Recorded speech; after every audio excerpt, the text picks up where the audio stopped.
सुप्रभात बच्चों, मैं आपकी हिंदी की अध्यापिका और आज हम हिंदी का पाठ 10 शुरू करने जा रहे हैं, जिसका शीर्षक है दोहे। तो चलिए शुरू करते हैं। पाठ 10 दोहे। तो पाठ का परिचय देते हैं। दोहे परिचय। यहाँ विभिन्न संतों के कुछ प्रेरक दोहे दिए गए हैं। हर दोहा हमें एक सीख देता है, जिसे अपनाकर हम जीवन में सफल हो सकते हैं। संत कवि जो होते हैं, कई प्रकार के संत कवि रहे हैं, उनके अलग सभी संतों के कुछ दोहे इसमें अलग अलग प्रकार के दिए हुए हैं और ये प्रेरक रूप में है, जो हमें कोई सीख देते हैं और जिसका अपनाकर हम अपने जीवन को सफल करते हैं। तो चलिए शुरू करते हैं। गुरु गोबिंद दो खड़े काके लागू पाए, बलिहारी गुरु आपने जिन गोबिंदियो बताए। तो बताया जा रहा है गुरु गोविंद दो, मतलब गुरु यानी शिक्षक, गोविंद यानी ईश्वर। गुरु और गोविंद दोनों क्या है? खड़े हैं। क्या है? खड़े हैं। बलिहारी गुरु आपने जिन गोविंदियो बताए।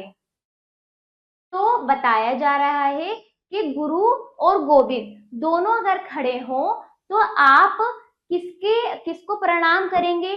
किनके चरण स्पर्श करेंगे? किसके? शिक्षक गुरु के करेंगे, क्योंकि बलिहारी गुरु आपने गोविंद दियो बताए, यानी कि गुरु ने ही हमें बताया, हमें वो दृष्टि दी, वो शिक्षा दी कि हम गोविंद यानी ईश्वर को पहचान सके। तो गुरु के कारण ही हमने ईश्वर रूपी स्वरूप को जाना है। तो इसलिए इसमें बताया गया है गुरु गोविंद दो खड़े काके लागू पाए, बलिहारी गुरु आपने जिन गोविंदियो बताए। के इस तरह से हमें बताया गया है कि भगवान ईश्वर या शिक्षक दोनों खड़े हो तो हमें शिक्षक के चरण स्पर्श पहले करने चाहिए, क्योंकि शिक्षक गुरु के कारण ही हमने ईश्वर रूपी स्वरूप को जाना है, उनके ज्ञान से ही हमने उनको जाना है। तो चलिए आगे बढ़ते हैं। काल करे सो आज कर, आज करो सो अब, काल करे सो आज कर, आज करो सो अब, पल में प्रलय होएगी, बहुरी करेगा कब। पल में प्रलय होएगी, बहुरी करेगा कब। तो बताया जा रहा है कल जो कार्य करना है वो आज ही कर लो, और आज जो करना है वो अभी कर लो। संसार कभी भी नष्ट, प्रलय यानी नष्ट होना, संसार का नष्ट होना, संसार तो नष्ट हो जाएगा तो तुम वो कार्य कब करोगे? बहुरी यानी फिर कब वो कार्य करोगे? संसार तो पल में प्रलय हो जाएगा, यानी पल में ही संसार नष्ट हो जाएगा। जो कार्य कल का है, आज का है, वो तू अभी कर ले, संसार वरना नष्ट हो जाएगा। बहुरी करेगा कब, यानी फिर कब तुम उस कार्य को करोगे। ठीक है। विद्या धन उद्यम बिना, विद्या धन उद्यम बिना, कहो जो पावे कौन। बिना डुलाए ना मिले, बिना डुलाए ना मिले, ज्यों पंखा की कौन। ठीक है। बताया जा रहा है विद्या और धन परिश्रम से प्राप्त होते हैं। ठीक है। किससे प्राप्त होते हैं? परिश्रम से प्राप्त होते हैं। परिश्रम यदि ना हो तो विद्या और धन हमें कभी नहीं मिल सकता। हमें उसके लिए परिश्रम और कोशिश करनी पड़ती है। ठीक है। कहो जो पावे यानी पाना। यदि आप परिश्रम ना करो तो विद्या और धन हमें कभी नहीं प्राप्त हो सकता, नहीं पाया जा सकता। बिना डुलाए ना मिले, ज्यों पंखा की कौन। जिस प्रकार बिना पंखा हिलाए हमें कौन यानी हवा, बिना डुलाए हमें पंखे की हवा नहीं मिल सकती, उसी प्रकार बिना परिश्रम किए हमें विद्या और धन नहीं प्राप्त हो सकता, या हम उसको नहीं पा सकते बिना परिश्रम के। ठीक है। तो आ जाइए दोहा नंबर 4। करे बुराई सुख चहे, कैसे पावे कोई, रोपे बिरवा आप कहो, आम कहाते होई। तो बताया जा रहा है करे बुराई सुख चहे, कैसे पावे कोई। यानी कि जो जो बुराई करते हैं उनको सुख कैसे प्राप्त हो सकता है, कैसे वो सुख को कैसे पा सकते हैं। जिस प्रकार बबूल को रोपा जाए, बबूल के पौधे को रोपने पर हमें क्या मिलता है, कांटे मिलते हैं, आम नहीं, आम का फल नहीं। उसी प्रकार आप यदि बुराई करोगे तो सुख आपको कैसे मिल जाएगा, आप सुख की इच्छा कैसे कर सकते हो। ठीक है। दोहा नंबर 5, बड़ा हुआ तो क्या हुआ, जैसे पेड़ खजूर, पंक्ति को छाया नहीं, फल लागे अति दूर। तो बताया जा रहा है कि आप कितने भी बड़े हो जाओ, उसका कोई फायदा तब तक नहीं जब तक आप किसी के काम ना हो।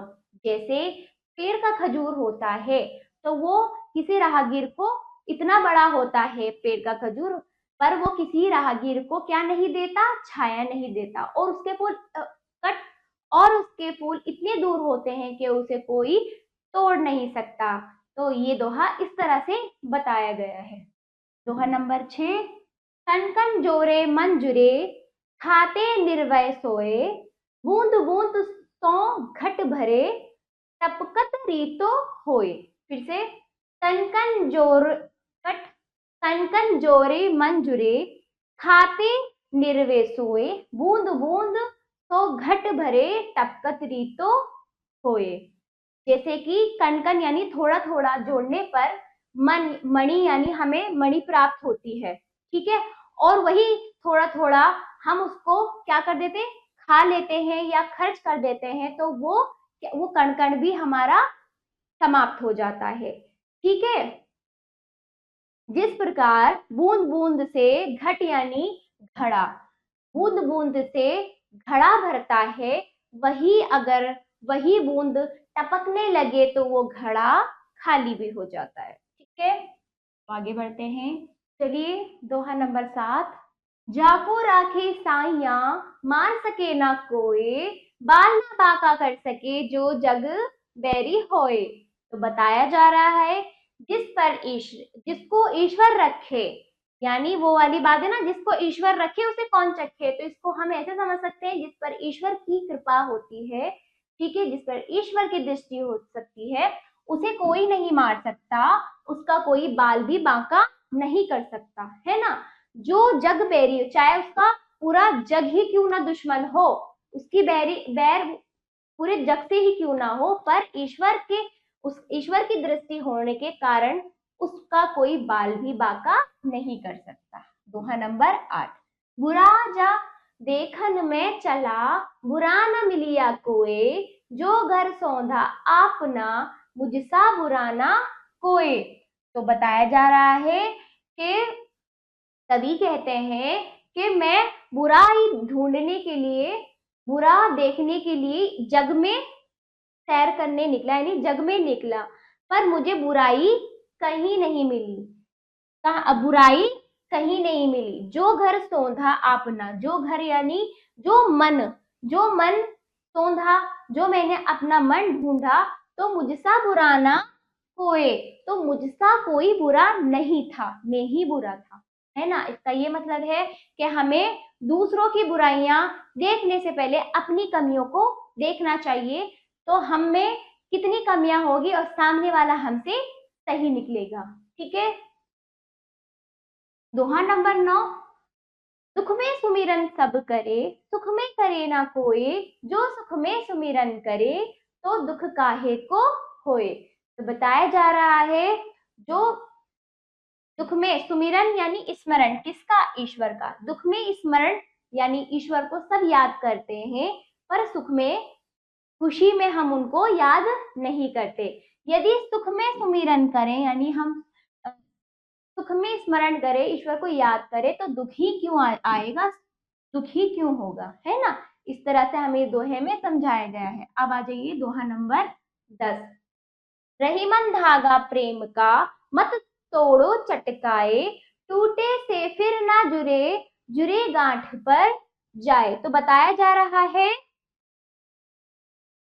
रहीमन, कवि कहते हैं कि जो रहीमन धागा मतलब प्रेम रूपी धागा, उसको मत तोड़ो, क्योंकि यदि वो टूट जाए तो उसका जुड़ना मुश्किल है। वो गांठ पर जुड़ेगा और वो वाली बात नहीं आएगी। तो बताया जा रहा है आप प्रेम की भावना को एक दूसरे के साथ बनाने का प्रयास करते रहो, उसको मत तोड़ो। ठीक है, प्यार प्यार स्वभाव से रहो। इस तरह से दोहों से हमें काफी कुछ अपने जीवन में सीखने को मिला और हम इसको समझेंगे और अपनाएंगे भी। तो चलिए अब शब्द पोटली ये यहीं पर समाप्त हुए। गुरु शिक्षक, दो दोनों, पाए पैर, दियो दिया, प्रलय संसार का नाश, उद्यम प्रयत्न परिश्रम, दुलाए हिलाए, रोपे रोपना, पंथी राहगीर यात्री, घट घड़ा, सुमिरन स्मरण याद, गोविंद भगवान ईश्वर, काके किसके, बलिहारी न्योछावर, काल कल आने वाला, बहुरी फिर, पावे प्राप्त करना, कौन पवन हवा, बिरवा पौधा, बिरवा पौधा, कण कण कण कण थोड़ा थोड़ा, बैरी दुश्मन, चटकाए चटकना। ठीक है, आगे बढ़ते हैं। बातों बातों में आप इन प्रश्नों का उत्तर वाचन कौशल में देंगे। ठीक है, लिखिए क्या पढ़ा, इनका उत्तर भी आप लिखित रूप में देंगे। सही उत्तर वाले गोले को रंगिए। नंबर 1, गुरु गोविंद से तात्पर्य क्या है, शिक्षक भगवान।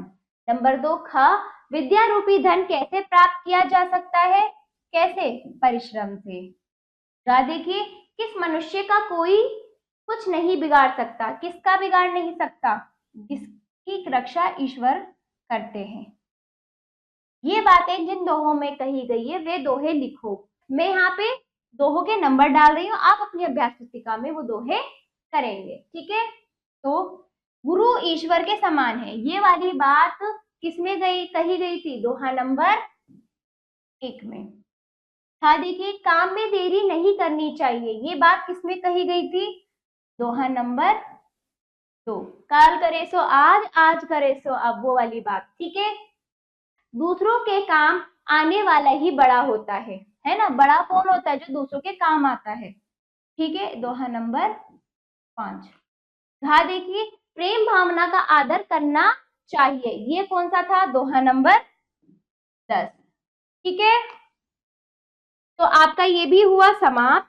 आगे बढ़ते हैं, इन दोहों को पूरा कीजिए। ठीक है, तो चलो करते हैं। काल करे तो आज कर, तो आज कर। ठीक है, आज करे तो अब।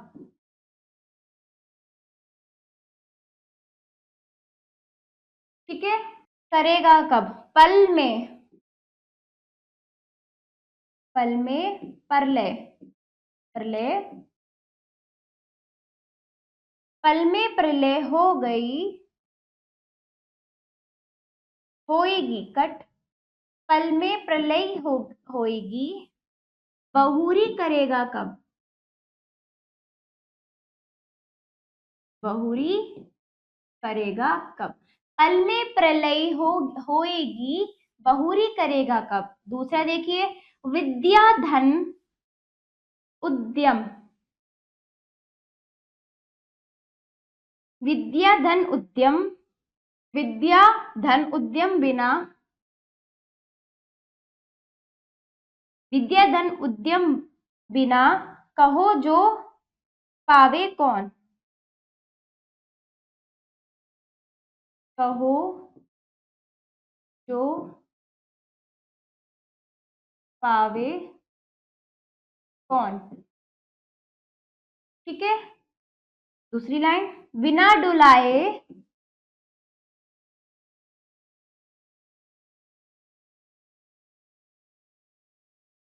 बिना डुलाए ना मिले,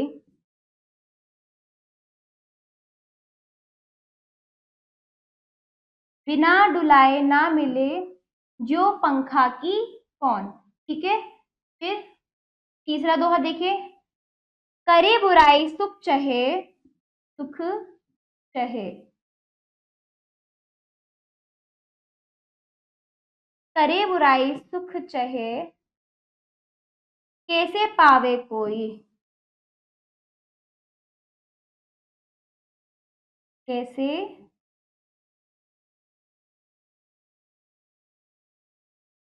पावे कोई। ठीक है, रोपे बिरवा आँख को,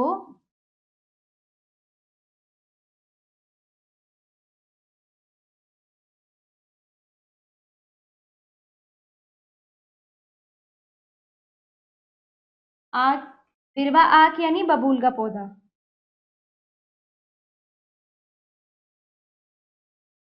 आँख को आम